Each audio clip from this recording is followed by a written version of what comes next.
Isso aí, galera, bora lá para mais um React. E hoje nós estamos aqui, gente, em clima de homenagem póstuma, porque nos deixou, né, a queridíssima Maria da Conceição Tavares, aos 94 bem-vividos anos de vida. E a Maria da Conceição, né, é uma grande referência e inspiração para toda a esquerda, né? Eu tenho ela não como uma comunista, né? Ela seria uma keynesiana radical, né? Uma cepa de keynesianos que não existem mais há décadas, né? Porque ela tinha uma visão radicalmente crítica ao imperialismo, tinha uma posição muito firme em relação à necessidade do desenvolvimento da indústria, então ela vai ter uma colaboração gigantesca dentro de uma linha que pode ser classificada como desenvolvimentista, uma militante política extraordinária, muito corajosa, muito ousada e que nos deixou e que deixará saudades. Então, eu também queria aqui, de alguma maneira, prestar uma homenagem, né, à queridíssima Maria da Conceição Tavares, que nos deixou. Então, temos aqui um compilado de vídeos, tá? O compilado é bastante longo. Nós vamos ver alguns desses vídeos, tá? Vamos fazer alguns comentários, vamos ver alguns momentos da nossa professora, né, que nos deixou e que com certeza colaborou muito aí para o nosso debate político, em especial da economia política. Então bora lá, vamos ver um pouquinho, né, desta lenda Maria da Conceição Tavares. Espero morrer feliz por ser brasileira e infeliz por ser europeia. Isso lamento muito, mas acho que eu não vou ver, não vou conseguir passar a crise europeia. É uma crise muito longa, mas ser brasileira ajuda. E tenho os meus filhos e meus netos que continuarão a luta por mim e por esse país. Muito obrigado a todos. Sim, ela veio para o Brasil na década de 50, tá, gente? Então ela não é brasileira, vamos dizer assim, de nascimento, né? Mas é isso que ela quis dizer ali. Ela nasceu na Europa, ela é portuguesa, né? E veio fugida da ditadura lá, da perseguição. Explica que raio de socialismo quer, nem que raio de sociedade quer. Eu também não sou capaz de formular, então desisto. Desisto, venho aqui ensinar, que é a única coisa que eu posso fazer. Mas ainda estou exercendo o meu poder político, porque eu estou impingindo a vocês um curso que não tenho muita certeza que vocês queiram. Embora eu, obviamente, ache, dentro do meu utilitarismo português, que deve ser útil para alguma coisa. O pessoal diz, se eu quero ser ministro, fazer primeiro horrível. Evidentemente, imaginei o ministro está fazendo com este meu temperamento. Eu acharia fantástico. Ah, é? Então você faz a minha candidatura para presidente do Banco Central. Você prefere? Eu claro, e o povo também. Olha aí, esse negócio... esse é o ponto. Vejam a lucidez dessa entrevista. Porque a gente viu isso agora, com a questão do Banco Central.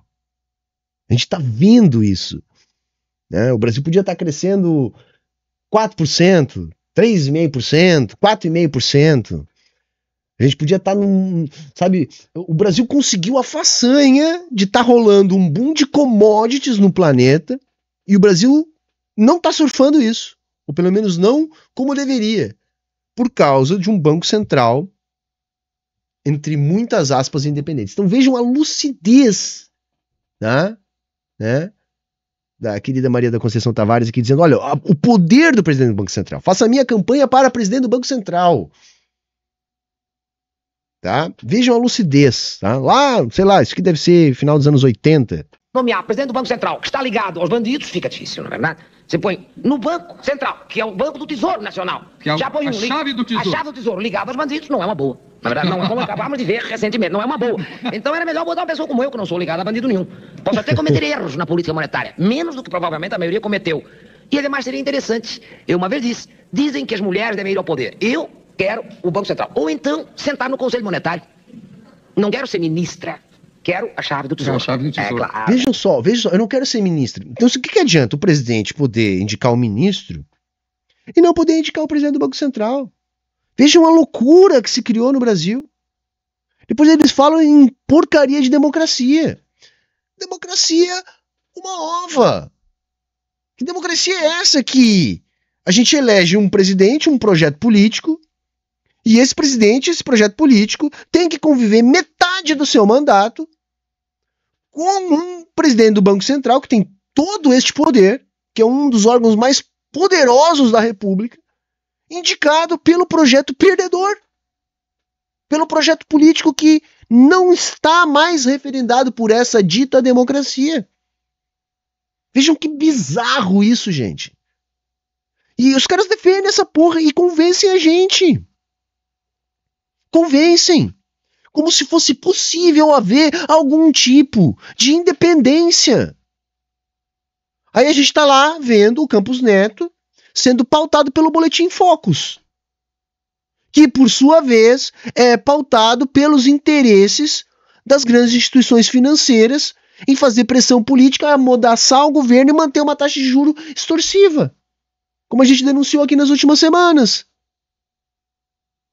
Os caras meterem lá uma previsão de inflação de um mês para o outro, saltando de 4% para 8% para enviesar o resultado do boletim. Depois o Campos Neto vai lá, olha para o boletim, aqui não podemos mais agora, temos que encerrar o ciclo de corte de juros, porque veja bem, olha aqui o que o mercado está prevendo, e o mercado segue prevendo todo trimestre um crescimento menor do que o Brasil vem apresentando, dados do emprego, da renda, sempre piores do que a realidade vem apresentando. A gente está perdendo oportunidades, por quê?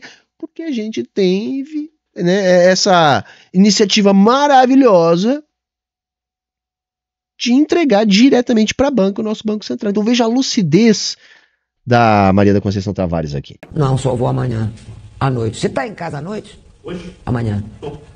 Eu te ligo. Eu vou dar amanhã lá para o sindicato, se eu não ficar morta, eu passo em sua casa. Se ficar morta, eu vou pro Rio, que é melhor morrer em casa do que na casa alheia. Quero o mercado. Que é uma ilusão, mas o cara não sabe que é uma ilusão. E até que ele bata o mercado nos cornos, aí ele aprende que o mercado é uma porcaria, mas já bateu nos cornos, vai ter que reconstruir tudo de novo. Então, eu como tenho um horror, eu não sei porque as pessoas não têm horror às barbaridades do Império Britânico. Eu, como sou portuguesa, vocês podem imaginar, tenho horror. Horror. Então, quando alguém me vem com liberalismo inglês, me parece tudo brincadeira. Eu me quer dizer o seguinte: os filhos da burguesia não vão morrer, vão fazer negócios. Os filhos da aristocracia vão dirigir as divisões e fuder com a paciência dos caras que não recrutam lá. Eventualmente, alguns filhos do povo mais deserdados, irlandeses, cockneys, gente analfabeta, bêbados recrutados, caras da cadeia, enfim. O lumpen da sociedade inglesa, mais os oprimidos da sociedade onde eles vão brigar, devidamente recrutados, brigam sobre a bandeira de Sua Majestade, comandado por algum cretino de algum general inglês, e se não estiver bêbado, está a ponto de ir a um inferno absoluto. Cara, eu fico pensando quem tava numa aula dessa, cara. Imagina o privilégio, cara, de ter aula com uma mulher dessa, mano. Que coisa fantástica, cara. Que coisa fantástica. Não sabe. Eu tenho medo. Então essas coisas são todas... Isto é uma patologia do meu ponto de vista. Ninguém lê o Kipling e acha uma patologia. É uma coisa fantástica.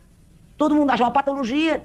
O Kaiser alemão. Agora o Kipling ninguém acha patologia. Nem a Rainha Vitória. É fantástico. Realmente é fantástico. Por Le Monde é fantástico. Eu não sei, eu tenho minha tradição anarcoide portuguesa que me enche de indignação contra o farisaísmo e a mistificação liberal britânica que perpetuou crimes sem conta. Por que toda essa indignação, gente? Porque é isso, ela tá jogando na cara de uma turma inteira ali a hipocrisia. Sabe, a gente adora apontar atrocidades, genocídios, né, barbáries, mas aí o que o Império Inglês fez, o que a colonização fez, e faz ainda, né?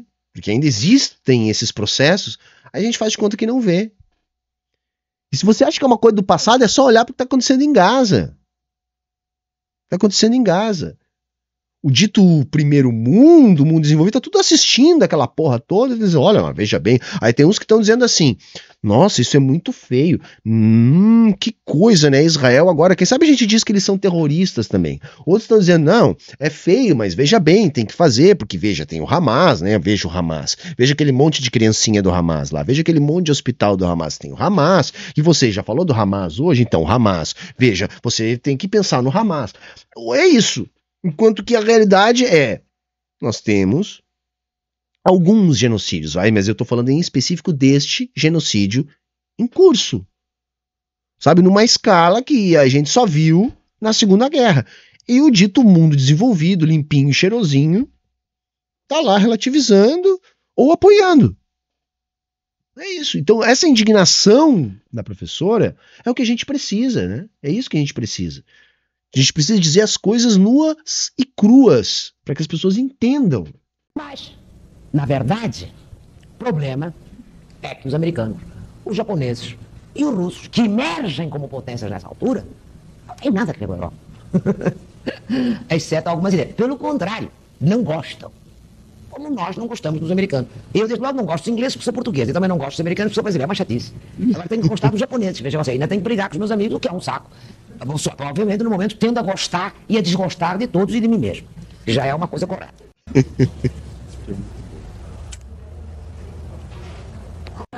Nós, é claro que importamos as terapias, as técnicas, eu não sei mais o que, mas isso não quer dizer nada. A não ser no plano da salvação da alma.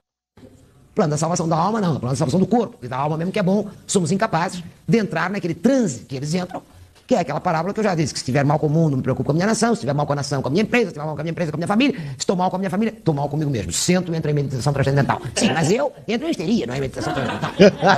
Eu penso nessa ordem e entro em histeria. Penso no meu país, na universidade, na minha família. Tá, uma confusão, eu entro, mas é em parafuso. Eu sou incapaz de sentar. Isso aí sou eu.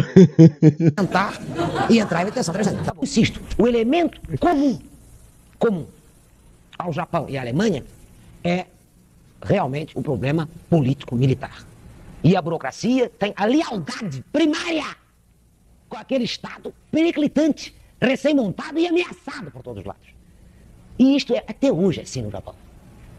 A burguesia está totalmente internacionalizada, mas você fala no Estado japonês, isto é, na casa, eles sabem do que estão falando.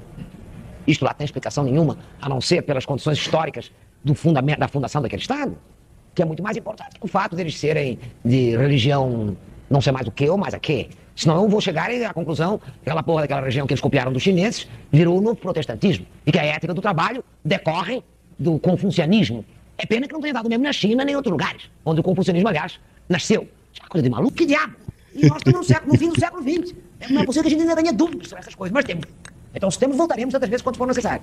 Um que é a Alemanha e outro que é os Estados Unidos. Em nenhum caso, a democracia tem coisa que ver, porque a vitória democrática americana não é o que explica a acumulação americana, não é que explica o capital financeiro, não é que explica a grande empresa multidivisional, não é que explica o revólver, nem a máquina de costura, nem a porra do Fordismo. Cara, mas é isso, entendeu? Assim, é isso, assim, eu acho que a Maria da Conceição Tavares, dando aula de economia política, é o nosso espírito, cara. Não tem como, cara. É incrível, cara. Não tem como não ficar impactado. Porque é isso, entendeu? Eu acho que não tem como. O que eu vou dizer? Não tem o que eu dizer, é isso. Nada que eu diga vai esperar isso que ela falou. Esse troço. E, no entanto, eles ficam dizendo que tem. Até que surge. Isto, evidentemente, como eles eram os seguidores da Inglaterra, que no meio do pau, agora vem o Japão e outra vez a Alemanha, e é aquela porniação. Quem fica olhando o modelo renano e o modelo japonês, eles têm 3 modelos de capitalismo. Ótimo, descoberta. Mas é 3. Um modo de dizer, porque na verdade, até para contrário, são 2. Um organizado, no qual a soldagem dos interesses do capital é promovida pelo Estado e, insisto, a alfabetização, a ciência é vendida de cima para baixo. Não se trata absolutamente que os direitos vão sendo conquistados pelos cidadãos. Os direitos não vão ser conquistados pelos cidadãos alguns, nem na Alemanha, nem no Japão. E no caso dos americanos, os direitos já haviam sido dados desde partida. Todos entraram com a ideia da liberdade e dos direitos. E todos terminaram no capitalismo selvagem mais espantoso de que se tem notícia. A menos que alguém considere que a conquista do Oeste, aquela loucura que foi a Guerra Civil, e aquela loucura que foi a crise de 80 e o crescimento dos 100 grandes grupos americanos, tem algo a ver com a democracia. Ora, a maioria da gente está lutando ou por voltar, claro, ou por voltar ao nacionalismo do século XIX, vale dizer, vamos forçar o Estado no espaço nacional, no enfrentamento contra inimigos, o que para nós, brasileiros, é uma merda, porque nós não temos inimigo externo nenhum, então tem que inventar inimigo interno, que é uma merda, evidentemente, porque, claro, o Japão, a Coreia, os outros, a Alemanha, qualquer um. Aí ela tá dando uma pincelada de algo que vai ser fundamental para a chamada doutrina de segurança nacional, galera, que é basicamente isso, é o combate ao inimigo interno, né? É isso. Isso vai estar presente na doutrina da ditadura aqui no Brasil. Inventa inimigo externo, tá ali mesmo, tá na cara, é histórico. Agora nós vamos inventar quem? A Argentina? Pô, mas já desinventamos, na verdade. Até os militares nossos desinventaram a Argentina como inimigo externo. Agora vamos enfrentar quem? Os Estados Unidos? Sim. Os Estados Unidos é a potência dominante. Nós somos dependentes. Mas eu não posso considerar os Estados Unidos meu inimigo externo. Senão eu estou frita. A menos que eu esteja preparado para fazer a guerra aos Estados Unidos. Porque isso é claro. Sexo do inimigo externo, que é a única possibilidade, como todos eles indicam, é fazer a guerra. Bom, não estamos aqui fazendo a guerra, senão é o rato que ruge. Ainda somos capazes de ganhar e vai ser uma merda para administrar aqueles traços lá. As grandes potências, as que já têm um sistema industrial que, apesar de tardio, foi construído no espaço-tempo do século XIX, essas realmente têm lá a base industrial para correr com as técnicas. As que não foram, fazem uma corrida contra o tempo, quando estão quase chegando no estágio em que os outros estão, há um salto e o cara atrasa. Porque não há a menor possibilidade de nós termos um núcleo endógeno de progresso técnico, isso é que é típico do atraso periférico em particular, capaz de correr. O combate permanente à desigualdade e à exclusão social supõe uma ideologia igualitária e não equânime. Equânime quer dizer tratar todos da mesma maneira. Não dá para tratar todos da mesma maneira, que você tem que tratar diferenciando a favor dos pobres e contra os ricos. Senão não é igualitária coisa nenhuma, tá claro? Esse é que é o problema. Esse é que é o problema. E isso é difícil. É difícil. Você pode incorporar parte dos pobres, mas também pode dar um bom aumento de renda para os ricos. Foi o que aconteceu. Não adianta dizer que não foi, porque foi. Foi isso que aconteceu. Quem não levou muito foi a classe média, que ficou ainda mais reacionária do que já era. Não tem novidade. O berço do nosso Tea Party é a classe média, não são os ricos. Os ricos não disseram nada contra a Dilma, nem contra o Lula, que se pareça com o que eles disseram. Não. Por quê? Aí sim, eu acho que há uma razão econômica, sim. Como é que não? Eu acho que sim. Dado o rentismo que prevaleceu, e dado que realmente os bancos se forraram de dinheiro, você incorpora pobres, aumenta para burro a participação das políticas sociais do lado do governo, mas faz uma política de Banco Central e de tratamento do grande capital que é favorável a eles. Isso é uma contradição. No caso do Lula, tem toda a razão. Não tinha muito, sobretudo no primeiro governo, não tinha muito como evitar isso. Seria decapitado, sim. No segundo governo, aumentou bastante toda a coisa social e incorporação. Agora, o problema é que os ricos tinham um propósito de porra nenhuma, desculpe. E a carga tributária é muito alta. Se é muito alta, não, é mal distribuída. Eles pagam pouco e a gente paga muito. Esse aqui é. E fica chiando como se fossem eles. É bom lembrar também que ela foi deputada pelo PT, né? Talvez vocês já saibam, mas talvez alguns não saibam. Ela foi deputada pelo PT uma única vez. Ela não é típica petista raiz, né? Como ela mesmo disse há pouco tempo ali, tem muito mais uma veia anarquista, assim, né? Mas colaborou também, porque ela sempre foi uma pessoa que não se furtou, né, de fazer um enfrentamento político. Eu acho que essa é, talvez, a maior colaboração dela, né? Muito se fala da obra teórica dela, que é muito relevante, né? Do estruturalismo ali. Ela teve um período mais próxima da CEPAL, né? Com aquela questão estruturalista latina. Depois ela se afasta um pouco. Mas eu acho que a grande colaboração da Maria da Conceição é o entendimento de que o economista é um ser político, né? Aquele vídeo imortal que deve passar daqui a pouco aqui, imagino, mas se não passar, certamente vocês já viram em alguma timeline da vida, onde ela fala com bastante ênfase que o economista que não se preocupa com o social é um tecnocrata. E ela não poderia ser uma pessoa mais bem indicada, né, para trabalhar a economia política. Eu acho que essa é a grande colaboração, para além de tantas outras grandes colaborações dela. A veemência com que ela sempre defendeu a economia como política, que é algo que aqui no canal a gente sempre fala muito, né? É impossível separar a economia da política. Essa separação ela é falsa e ela tem finalidade política de ocultar a ideologia dominante presente na produção acadêmica de economia. Então, separar economia e política é uma jogada da classe dominante para esconder o caráter político da economia. E ela sempre conseguiu enfatizar bastante bem esse plot, né? Essa gambiarra. Então é muito importante essa colaboração também da Maria da Conceição Tavares. Os que estão pagando a carga tributária. Pagando carga tributária nenhuma. Quem paga carga tributária é a classe média. E, ó, nós daqui, ó.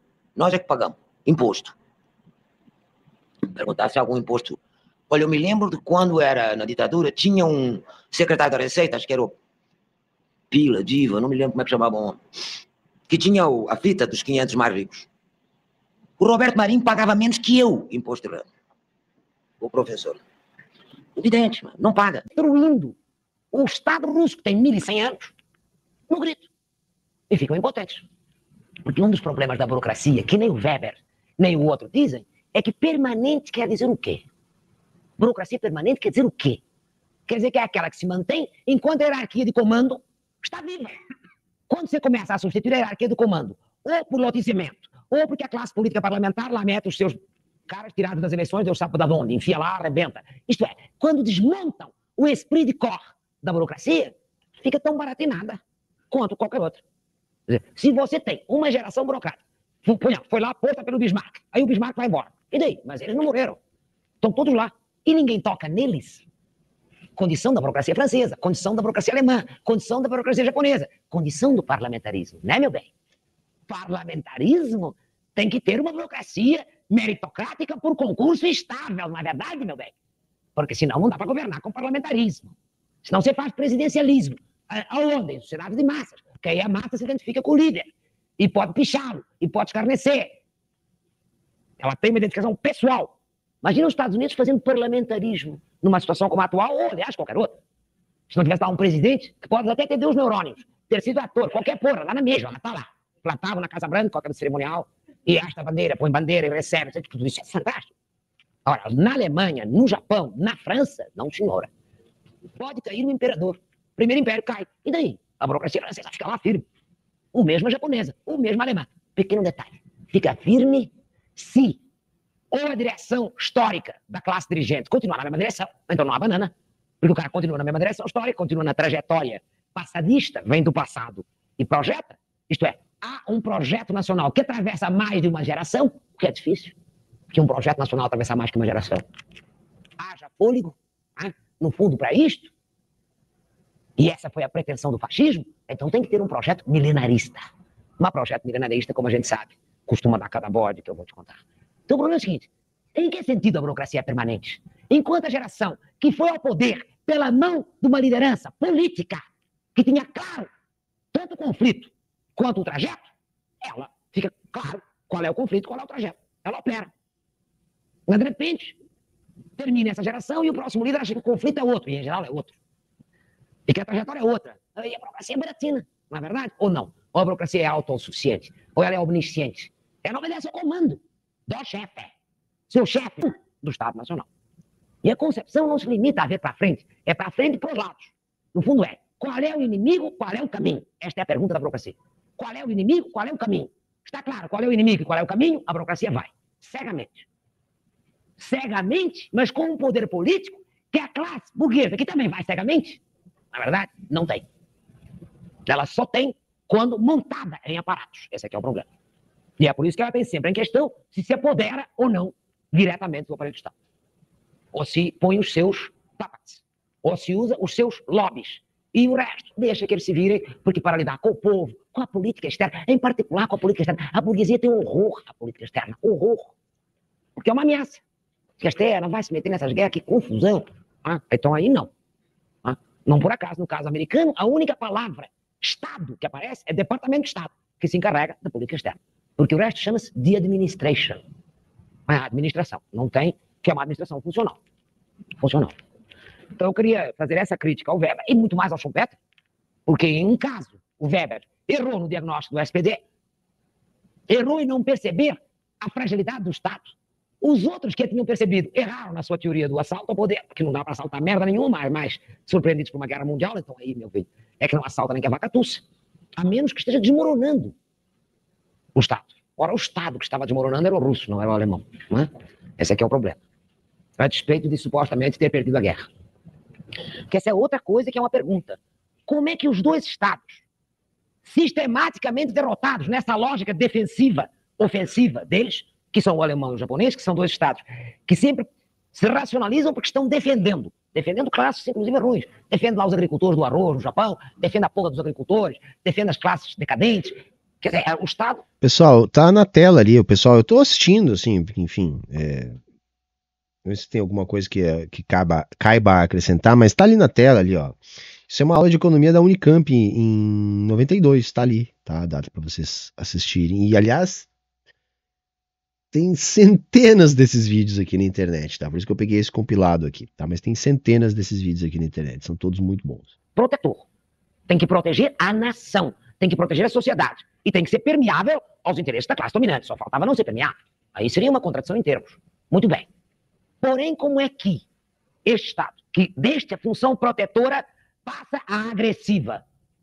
A teoria que o próprio List indica e que o Weber também indica é que, dado que é um Estado autoritário, dominado por este militarismo histórico, que é fundante, tem um probleminha. Ali onde se deveria fazer, por um lado, a política como prolongamento da guerra, e por outro lado, a economia como prolongamento da política, porque essa é a ideia deles. Um liberal é o seguinte: podendo fazer política, não fazemos guerra. Podendo fazer economia, não fazemos política, porque é um pé no saco. Se podemos fazer pela diplomacia dos negócios a Pax, para que fazer guerra? E o que ele esperava é que a burguesia alemã pudesse fazer uma nova Pax europeia, como veio quase a fazer a atual burguesia alemã. Quase acabou de fazer a Pax europeia. Quase fecha o mercado comum. Quase dá o salto para uma nova Europa, que é a visão do List desde o início. Ampliamos. Frente às demais potências, ampliamos o nosso espaço. Sem guerra. Lebensraum com guerra dá pau. E a gente pode perder, em geral perde. Perde, e ele tinha claro. Perde, porque no mundo, e o Weber tinha claro, no mundo predomina a doutrina da racionalização, da economia, do interesse. E não a da paixão e da guerra. Isso são, segundo ele, laivos pré-capitalistas. É claro que não é a posição dos marxistas. Não é? Para o Lenin, aquilo que é a política do novo capital monopolista. A política da guerra, do imperialismo. Do novo imperialismo. Então, cada um viu como quis. O Lenin também não viu como a Rosa Luxemburgo. Ele não se topava. Nem o Caos, que era um renegado. Então, imagina-se. Quer dizer, mal que mal, o que o... Cara, é brilhante como ela transita, né, cara? Ela tá falando de Liszt, daqui a pouquinho já tava falando de Lenin, já tá falando de Rosa. Tava falando de Weber, né? Uma crítica ao Weber. Eu fico, né, porra, que aula? Eu tô aqui assistindo, eu não vou comentar o quê? Vou falar o quê disso aqui? Eu não tenho que falar disso aqui. Vamos assistir mais um pouco e daqui a pouquinho a gente vai embora. Nesse sentido, os intelectuais alemães desse período são brilhantes e são tão tristes um quanto os outros. Porque este, que é um ideólogo burguês de alto nível, não consegue que a sua burguesia faça o que deve fazer. E os outros, que são ideólogos da classe operária de alto nível, não conseguem que a sua classe operária faça o que deve fazer. Em resumo, o Estado alemão sobreviveu a despeito da luta de classes. E quando afundou, não foi por causa da luta de classes, foi por causa da guerra imperial. Isto é que é divertido. Isto é que é divertido e triste. Mas não tem como escapar. Ora, esta última parte da equação, guerra imperial, nós, aqui da periferia, podemos esquecer. Nós não temos nada a ver com isso. Nós podemos pegar qualquer elemento da teoria da burocracia, qualquer elemento do Estado e das classes fracas, qualquer elemento da teoria da segmentação das classes, ou, se quiser, porque a questão agrária não for resolvida, não temos democracia, o que é verdade. Porque vê se entende de que democracia está falando o pobre do liberal americano, porque liberal americano quer dizer progressista, é liberal. Coisa que não é o caso deste aqui. Este é progressista, porque está lá preocupado com os trabalhadores, coitadinhos, que estão submetidos à escravidão. Mas ele está querendo a hegemonia burguesa. O americano que você citou está preocupado com a democratização do povo. A substantiva do povo. Ora, eis aí o que é verdade. Para a substantiva do povo, a questão agrária é decisiva. Esse ele tem razão. Então o problema é o seguinte: origens do autoritarismo da democracia, mas que democracia ele está falando? Aquela que permite que o povo emerja? Bom, mas aí fica complicado. Voltamos, porque o povo alemão e o povo inglês levaram praticamente o mesmo tempo, relativamente curto, para entrar no sufrágio universal. É claro, quer dizer, a esta altura, ambos os povos estavam apenas conquistando o direito ao sufrágio masculino. E na Alemanha ainda tinha a coisa das três classes, que eu não sei direito o que quer dizer, como é que eles votavam por três classes. Então, eu estou dizendo, nós estamos discutindo uma etapa em que a democracia que está se discutindo é a democracia política. Não é a democracia social e muito menos a democracia econômica, que essa nem está em tela de juízo. A não ser pelos socialistas. Mas ninguém está com isto. Ninguém está pensando em abolir a propriedade. Pelo contrário, faz parte de todas as constituições liberais e mesmo da Revolução Francesa, que foi reeditada com o prólogo na Constituição do De Gaulle, na de 58. Está lá. Ninguém pode ser punido por questão de raça, religião, etc. Liberdade da opinião e de movimento. Liberdade da propriedade privada. Está lá. Ao que o Weber pergunta, muito corretamente, na questão da sociedade de massas, que ele formula lá num dos pedaços do capítulo dos intelectuais. E quando vier a sociedade de massas, como é que fica? Então ele diz. Ele mostra, não é que ele diz com essa clareza como eu estou dizendo, né? Ninguém diz nada com clareza em cima das coisas. Eles têm uma questão nacional, tem uma questão de classes. Isto já não é pouca porcaria, porque no caso de todos os países que não originário, uma atravessa a outra, e como se não bastasse, agora tem uma questão de massas. E esta também atravessa. E atravessa as duas coisas. Atravessa a questão nacional e atravessa a questão de classes. Mas como é que é possível, com uma racionalidade formal que deu aos proprietários e aos trabalhadores direitos formais e, no caso dos sindicatos, substantivos também. Direitos formais e substantivos. Agora você vem para esta massa e diz assim, todos são iguais perante a lei. De que esse cara está falando? Todos são iguais perante a lei. Mas eles são os despossuídos, não apenas dos meios de produção, mas também, eventualmente, de qualquer noção de posto de trabalho estável. Ou então, de que estamos falando? As leis que a eles interessam não se lhe aplicam. E as que a eles não interessam, que são a justiça é igual para todos, que eles sabem que é uma puta mentira. E todos são iguais perante a lei, o cara olha e diz, estás brincando. Daí que ele volta outra vez à questão que o preocupava em 20, porque ele estava vendo vir do líder carismático, dos intelectuais como vocação, enfim, de tudo aquilo que passam a ser agentes políticos que ultrapassam a teoria das classes e que ultrapassam a questão do Estado Nacional. Quando eu passo a discutir. Eu tô ouvindo aqui porque eu quero ver a aula. Vocês se desculpem que eu não tô falando muito, mas era mais para isso mesmo, tá? Mas enfim, né? Vamos seguir, já estamos terminando logo. Vamos ver se tem mais algum interessante depois desse. Depois a gente termina. O líder carismático, o líder patriarcal, que como sempre vem da antiguidade até agora, isso é típico dele. Os intelectuais como vocação. O que o cara está dizendo é o seguinte, olha, tem um probleminha. A burocracia democratiza no sentido que ela torna todos quem? Todos os relevantes. Os proprietários e os trabalhadores, iguais perante a lei. Mas para uma sociedade de massas, a racionalidade formal não resolve nada. Porque os direitos da racionalidade formal não são aplicáveis às massas. Ele interessa uma racionalidade e uma democratização substantiva. E que para eles não pode ser lida nesta democratização formal da burocracia. Vai ser assim. Direitos substantivos imediatamente identificáveis com carisma, cabe, o que ele quiser. Com pessoas. Ele só não pôs, porque esqueceu, mas deveria ter posto, com o presidente da República dos Estados Unidos. Deveria ter posto. Porque nesse caso também é um fenômeno carismático. Meus companheiros, o único Estado nacional do mundo que já viu morrer no exercício do poder vários presidentes é os Estados Unidos. Ser presidente dos Estados Unidos quer dizer ser candidato ao suicídio. Porque toda a malta, se puder, mira e com qualquer polícia do mundo, o cara corre o risco de ser morto. E já foram mortos desde o Lincoln Amado, daí em diante, a quantos vocês imaginarem.